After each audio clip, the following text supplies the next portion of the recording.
L'adoption d'un règlement décrétant une dépense de 2 235 767 $ aux fins d'acquitter les sommes dues au terme de la décision du tribunal administratif du travail du 30 avril dernier et décrétant un emprunt de 1,9 million de $. Cet emprunt sur 10 ans marquera la fin de la saga judiciaire entourant l'ex-directeur et l'ex-trésorière de la Chute qui avaient tous deux été destitués en janvier 2015.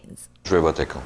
M. Baudin va voter contre. Rappelons que cet ancien conseiller municipal avait été le seul à voter contre les renvois de Pierre Gionnet et de Nathalie Piret dans cette affaire. On regarde en rétrospective, qui est 6 ans plus tard, que j'avais pas une boule de cristal, là, mais ce que j'avais prévu, j'avais prédit, ben, c'est arrivé aujourd'hui. Et je trouve ça malheureux qu'on ait à débourser des sommes astronomiques quand on aurait pu les réinvestir, parce qu'on le sait qu'on a une Moses de belle ville, on a une ville avec plein de potentiel, mais si on n'a pas d'argent pour créer des événements, on a perdu plein d'événements dans les dernières années avec le nouveau conseil. Des événements qui mettaient la Chute sur la map. Si on regarde avec le Festival de la famille, si on regarde avec plein de choses comme ça, on aurait pu développer d'autres festivals, on aurait pu faire plein d'activités qui auraient mis la ville sur la map. Mais là, on arrive dans une ville qui est quasiment fantôme. Là, même les fleurs, on les a coupées. On a coupé sur tout. J'ai compris, on n'a pas d'argent. C'était un autre 300 000 de gaspillé, là. L'ex-maire de la Chute, défait en 2013 par Carl Péloquin, en avait long à dire sur l'entente convenue entre les parties impliquées dans ce dossier. Les sommes qui lui sont accordées sont juste des compensations, là. Il ne faut pas oublier que les citoyens doivent savoir que les salaires qui ont été gagnés par ces gens-là sont déduits de ces sommes-là. C'est ce qu'on leur doit. Et ce qui est questionnable, pourquoi on n'a pas réintégré ces gens-là? Pourquoi les gens peuvent penser que ces gens-là n'ont pas voulu être réintégrés? Mais jamais ça a été mis sur la table. Jamais Mme Piret, par exemple, qui vient d'être nommée directrice générale à Saint-André-Avelin, aurait pu réintégrer. En plus, on apprend, il va falloir que M. le maire s'explique là-dessus, M. Péloquin, il va falloir qu'il nous explique. Apparemment, la ville de la Chute n'a plus de trésorière depuis le mois de janvier. Et pourtant, on paye Mme Piret depuis le mois de janvier 2020. Pourquoi on n'a pas profité pour la réintégrer, la rencontrer, essayer d'adoucir les relations? Non. On s'est entêté à dépenser l'argent des citoyens. Vous savez que 6 millions, 6 millions, c'est plus que ce qui a coûté l'assainissement des eaux à la Chute.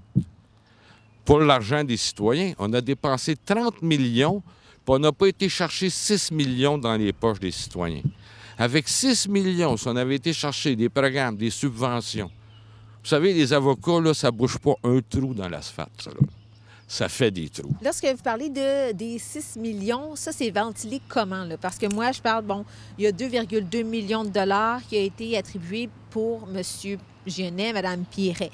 On parle aussi de 2,25 millions de dollars pour l'enquête diligente et aussi pour la défense de la ville. Donc, on est rendu à près de 5 millions. Et là, l'autre million, j'essaie juste de comprendre. Bien, la régie intermunicipale d'Argenteuil-de-Montagne, il y a des sommes là-dedans. Vous savez qu'il n'y a pas juste les citoyens de la Chute qui vont payer là-dedans. Il y a les citoyens de Saint-André-d'Argenteuil, les citoyens de Brownsburg-Chatham, les citoyens de Saint-Placide.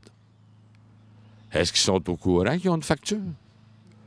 Surprenant, parce que les parts de la régie, et quand on parle des sommes, les sommes de la régie qui sont dépensées, quand on donne, par exemple, 200 000 $ à chacun d'entre eux pour les avocats, bien, c'est 50 d'argent, c'est de l'argent des contribuables de la Chute.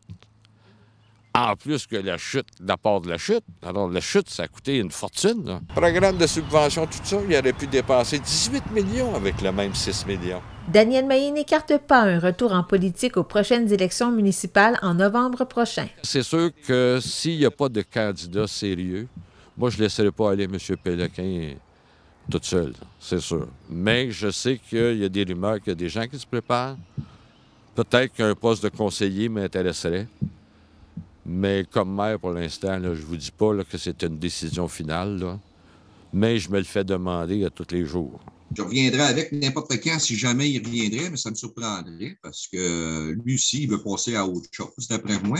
Mais j'ai entendu des beaux noms qui veulent se présenter, puis j'espère qu'ils vont se présenter, puis je souhaite bonne chance. Puis si jamais je reviendrai en vie politique, mais en tant que conseiller, ben, j'espère que ça va faire une belle chimie dans le futur, puis qu'on va pouvoir travailler ensemble agréablement. Donc, de cette façon-là, on vient boucler la boucle, on règle tout, on regarde par en avant sur ce dossier-là qui a perduré pendant 6 années. Les détails entourant cette entente se retrouvent sur le site Internet de la Ville de La Chute.